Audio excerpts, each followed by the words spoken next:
Hello, everyone. I'm Dominique Johnson-Lindsay, and welcome to the Active Listener Podcast by Lightspeed. For the past 3 decades, Lightspeed has journeyed with educators and tech experts across school districts. With our Active Listener Podcast, we are bringing the stories and experiences of our customers, education experts, and our own team members on how listening is foundational to education. Tune in as we amplify these vital voices and understand more about the people shaping the future of education. We hope every podcast listen will be a learning opportunity with Active Listener.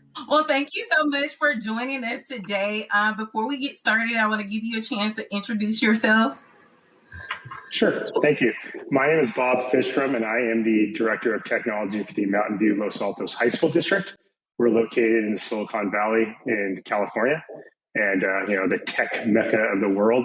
And really enjoy what I do. This is my 29th year in public education, where I started as a classroom teacher, then was a teacher on special assignment to help teachers use technology effectively in their curriculum. Had some time as a site leader, as a vice principal for 6 years. And for the last 11 years, I've been a director of technology, and love what I do because I think technology is such a huge part of teaching and learning now, and it's not going away. And it makes a huge difference in lives and can really help level the playing field for students. I love that. So, of course, you have such robust experience just across all of those different avenues. So I'm sure you've seen a lot of change, but tell me, what do you think are the most pressing challenges that people are facing today as far as educators as well as administrators? I think the pressing challenges right now is we're living in a post-COVID or post-distance learning world, and it's brought a lot of different challenges. There's learning loss, there's mental health. For teachers and administrators, there's too much to do and not enough time to do it. Educators also need mental health breaks as well. So, we're facing teacher shortages. The cost of living here in the Bay Area is really crazy. So there's a lot of challenges out there that we don't have control over, but those we do have control over, we need to embrace and work together to solve the challenges and, all get on the same page, because what we're doing as educators is the most important job in the world, minus being a parent, in my humble opinion. I agree. As the daughter of an educator and a mom to a 1-year-old, I absolutely agree with you. So with that being said, though, something that really comes up for me is, technology is kind of viewed as a problem solver. I think for many people, we try to bring technology in as a way to kind of create this, automated environment or improved environment. So what do you think technology's role is in districts as far as helping solve these challenges that you talked about or support just the personnel in the schools? Since the evolution of the internet, online resources are really a game changer. I remember when I started teaching, we had to call a physical phone answering machine to record an absence.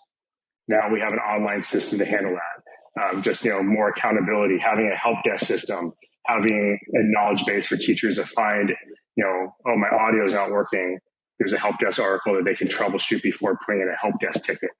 Just having access to, sharing documents, having something like Google Docs where we can push out information to staff members and support the staff members, email, learning management systems. So there's a lot of things that we're providing staff to hopefully make things easier, hopefully automate things, but also making information accessible to everybody. And for the staff, for our leadership in the district to provide for our teachers, the teachers to provide that for the students as well. And it's kind of a trickle down effect. And I think the other challenge is, technology does solve a lot of challenges, but it can also create some challenges that we have to get around. For example, we still have X amount of staff members who struggle with the cell phone issue.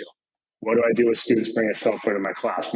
I could tell you, Dominic, I think that's a classroom management issue. I think that's all about setting a precedent and laying down these are the expectations, and communicating that. You can never over communicate expectations.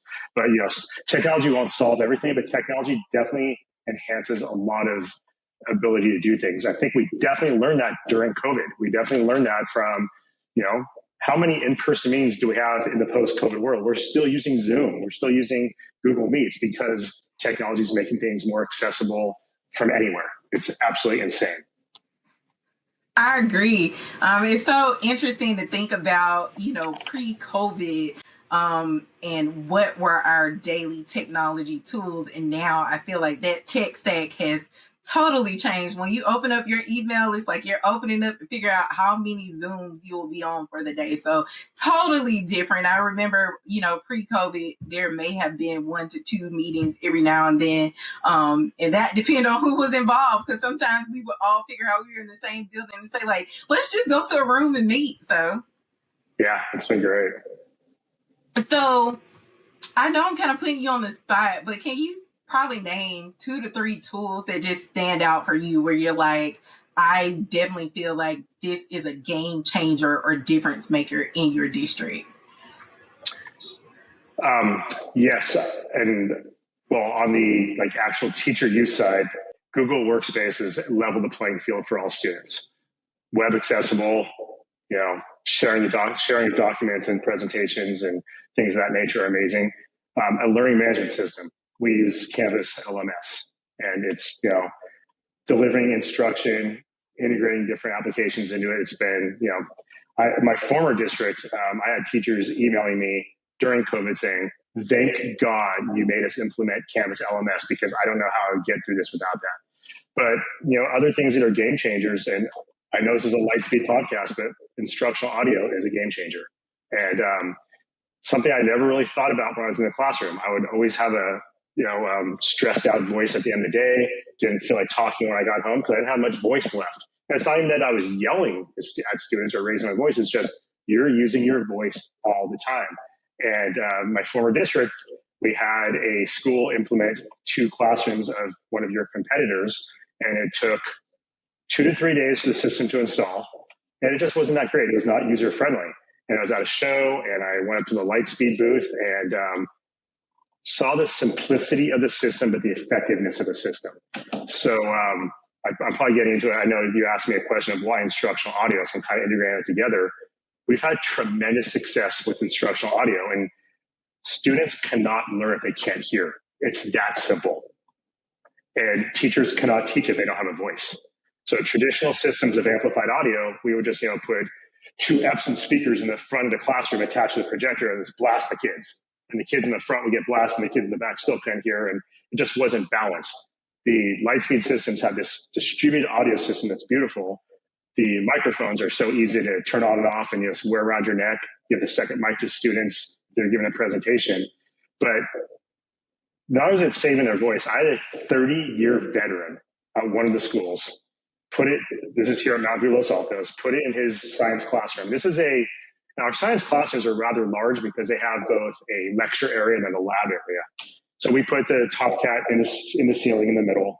He has his microphones. I went by his room one day. I said, hey, how are things going? He's like, I got to show you something, Bob. I said, sure, what's up? He's like, okay, when I first got this microphone, I thought it was ridiculous looking. He's like, did you know that I could turn my back and be writing on my board and the kids hear me? I might have been raising my voice. I said, yes, this is not my first rodeo. I said, but that's why we want you to have. He's like, no, this is a complete game changer. He's like, I'm going home now. My voice isn't hurting. I mean, at the end of the day, I'm not drinking water just to keep my voice, my throat moist. And it's just that, to me, a 30 plus year veteran, to believe in a technology. Because usually veterans who've done things a certain way for a long time aren't always quick to adapt a new tool. I can also tell you that our world language teachers, they can't live without distributed audio in their classroom. It's an expectation. I mean, if their battery dies after 2 years and their flex mic, they're all over me. Like, I don't know if the cradle's not charging, but I'm like, okay, we'll get there. We have extra batteries, but it's almost like air. It's like a life support thing. Like, my microphone's not working. Help me. It's like, I need a drink. But anyway, so definite success stories, and it's a standard Lightspeed audio is a standard in all of our classrooms now. We've brought about 70 new classrooms online through construction over the last couple of years. Top Cat audio in every classroom, all of our media streams through it. It's just, it's amazing. I love that. I love that. I don't always have a client facing role, so it's always so good to hear these like first person accounts of like what people are truly experiencing when it comes to our product, because we know why we make it, but we want to make sure that of course translates over into districts. So I love to hear that, especially the veteran, because that's the story we hear often. It's like people that have been teaching for a really long time, they're like, I don't need it. I don't want to use a microphone. I have a teacher's voice, of course. And it's always like, once you realize the power of it, it's almost like, wow, like mind blown. Yeah, well, they might feel they don't need it. Their students need it, and their students deserve it. You know, that's something to always keep in mind. We're here. Yes, we're here to make a living, but we're here for students. Every single student deserves that.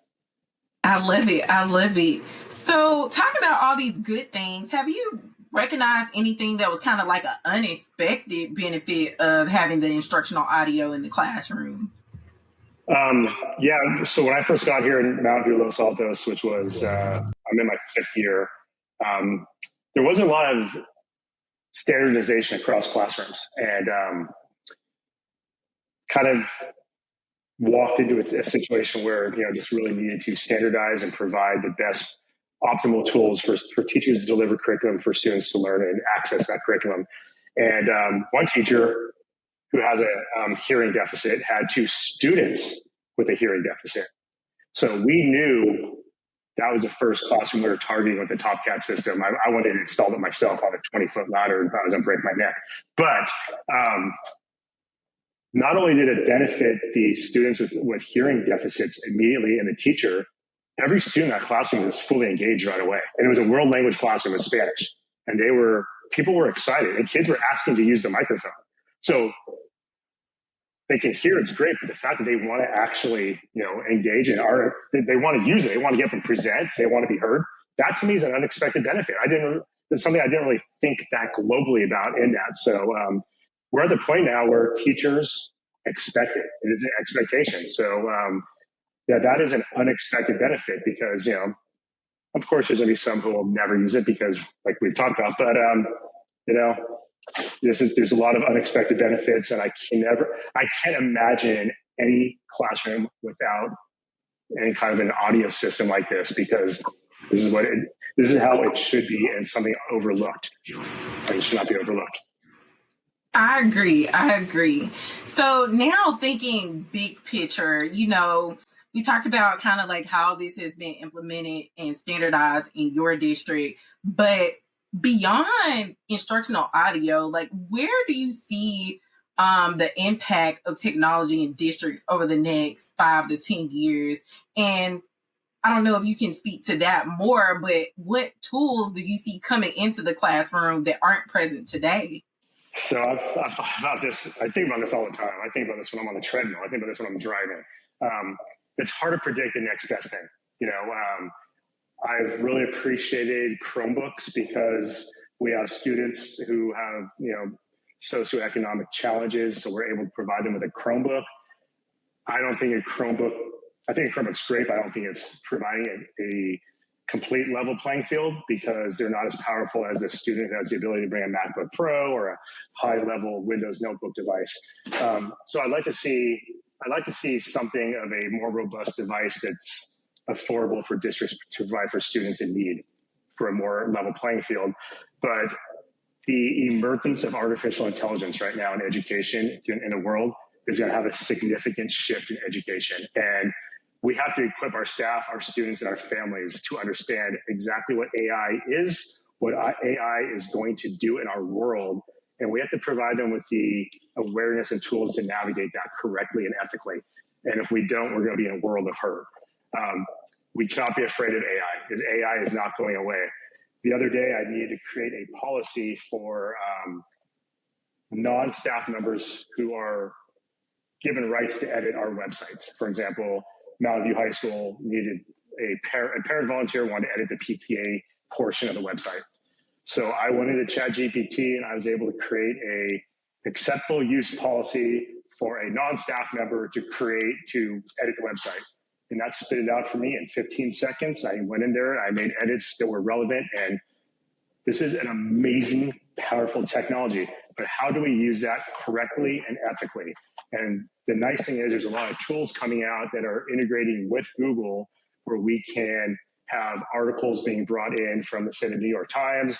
It'll bring it into a Google Doc. You can set a lexile level so students can read it at their level. So all content is accessible.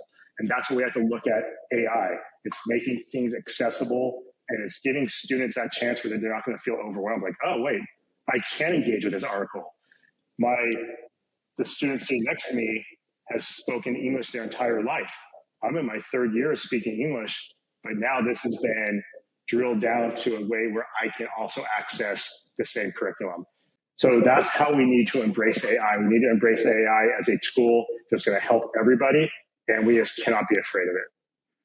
I love that. I love the idea of embracing it, because I truly do feel like, even my personal perspective is it's definitely not going anywhere. So it's better for us to understand how we can utilize it and make our lives easier, rather than just kind of, shun it away. So I know we talked a lot about all of the good things about technology in schools. So before we close, I always thought it would be good. Initially, I thought this would be rapid fire, and I was like, I think it would be a little better to get a more profound answer. So I have two fun questions that I kind of pulled out, and I want to ask everybody that is coming in to speak on our podcast. So the first one is a little bit work related, but just to think about something that it doesn't have to be related to sound or anything, is if you could immediately remove one barrier to learning, what would it be? It would be access, because not every student has access. And it's kind of like our public utilities or our utilities bringing in water and electricity to homes. Broadband internet access needs to be in every single home in America. We still have students whose families cannot afford internet access where they're living. Providing them with a MiFi hotspot is well intended, but it's not creating that level playing field for the students. So to me, access is just so important. And like I spoke about before, the BYOD, having a far more robust device for all students. If I issue a student a Chromebook, he or she is not going to be able to access the Adobe Creative Cloud Suite on that device and have the same experience as somebody who can. So it's really about access. It's about access for all students. And unfortunately, I feel that we're, not to sound like a Debbie Downer here, but I do feel like we're far away from that. It's something we keep talking about, and we need to do it. And not to get political, but we talk about the Build Back America or Build Back Better program. That should be part of the Build Back Better program, where we need to understand providing that for families is creating jobs for people, because they're building the infrastructure and they're bringing those services in. So I really think the playing field needs to be equal, and I just would like to break down those barriers for all students.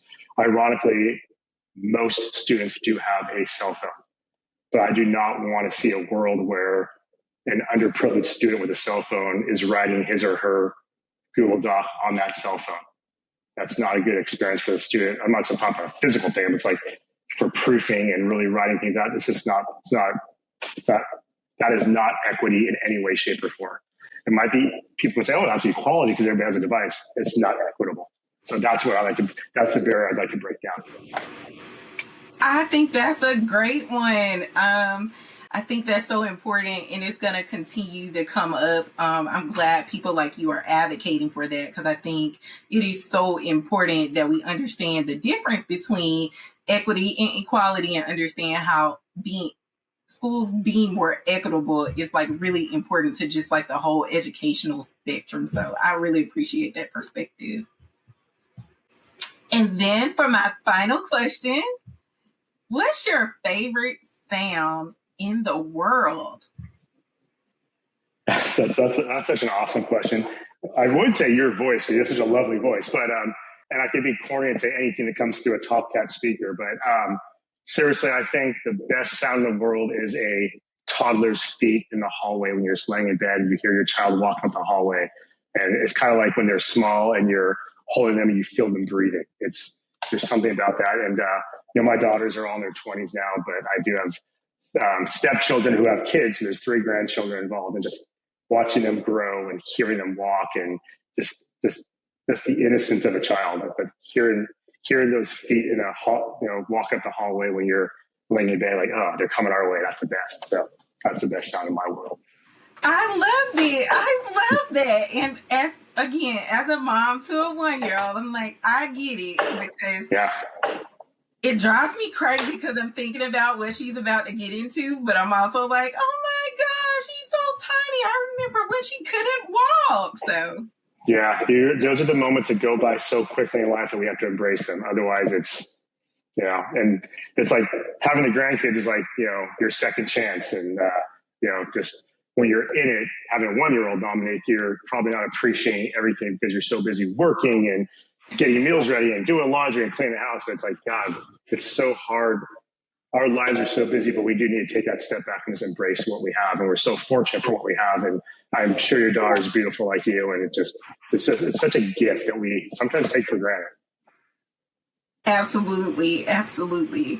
Well, that's all the questions that I have. So I want to thank you so much for joining us on this kind of experiment. This is such a wild ride for me. I love talking to people. I feel like it's just my Southern roots. So I'm in Alabama, and I feel like that was something I wanted to bring to the company, was just being able to get out and talk to people. I heard so many great things about you. I read case studies on your district and everything. So I just knew you were someone I had to talk to, and I really enjoyed this today. That's all for today's Active Listener. Thanks for tuning in. Share your comments on this episode on our Facebook, Twitter, or LinkedIn social media pages. You can visit our website at lightspeed-tech.com to learn more about our mission to ensure every student hears every word. And subscribe to our podcast wherever you listen to your favorite podcast. Until next time, let your listening be as active as your learning.